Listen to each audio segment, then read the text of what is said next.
আসসালামু আলাইকুম ভাই ব্রাদার। আজকে চলে আসলাম আমাদের দানার জমি এটা। এখানে আমরা দানা লাগাই। এখানে প্রতি বছরই দানা লাগানো হয় এই জমিতে। তাই এখানে আমাদের যে জমিটা আছে, এই জমিতে মোটামুটি আপনারা দেখতে পাচ্ছেন এখানে ১.৫ বিঘা জমি আমাদের এলাকার ভাষায় বলে। এটা যদি আপনি শতাংশ হিসাব করেন তাহলে ৪৮ থেকে ৪৯% মতো জমি আছে এখানে। তো এখানে আমরা দানাটা মূলত লাগানোর উদ্দেশ্য আমরা এই সিজনটায় বিশেষ করে দানার উপরে আমরা ফোকাসটা বেশি বেশি দিই আর কি।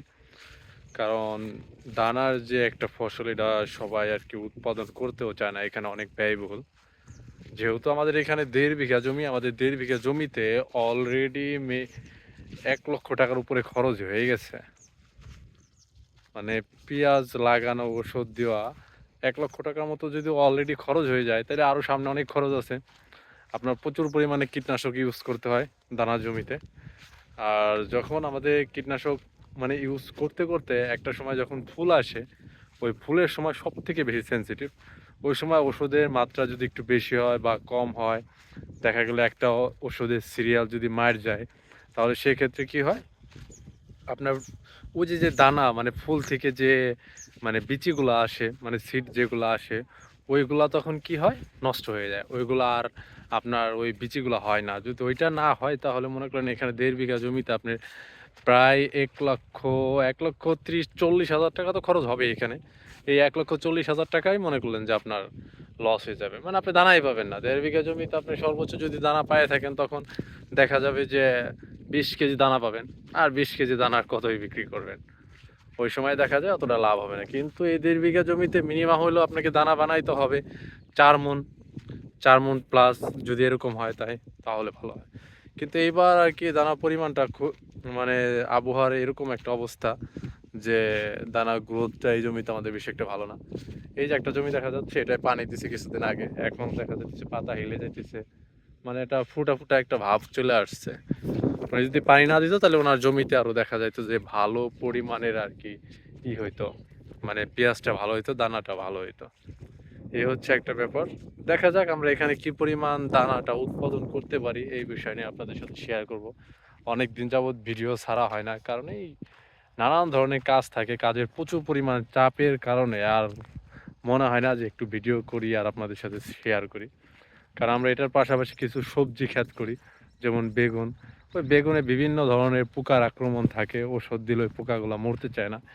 এই বিষয় নিয়ে আর কি আপসেট থাকে। এখন নতুন আবার রমজানের জন্য আমরা বেগুন লাগাইছি, সেখানে দেখা যাচ্ছে কিছু ২-৪টা বেগুন আসতেছে, ওইগুলা এখন পাখিতে খেয়ে ফেলাইতেছে। এখন ওই জমিটা আবার সুতা দিয়ে জাল দিয়ে ঢাকতে হবে। এই টুকিটাকি কিছু কাজ নিয়ে আমরা আর কি ব্যস্ত থাকি আর কি।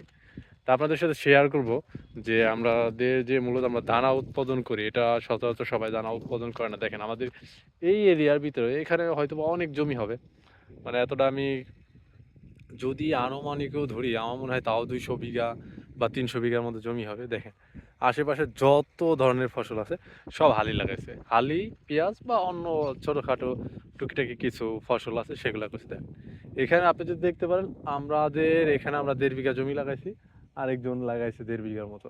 আর এর বাইরে আপনি একটা জমিতেও দানা পাবেন না, দানার কোনো ফসলই লাগায় নাই।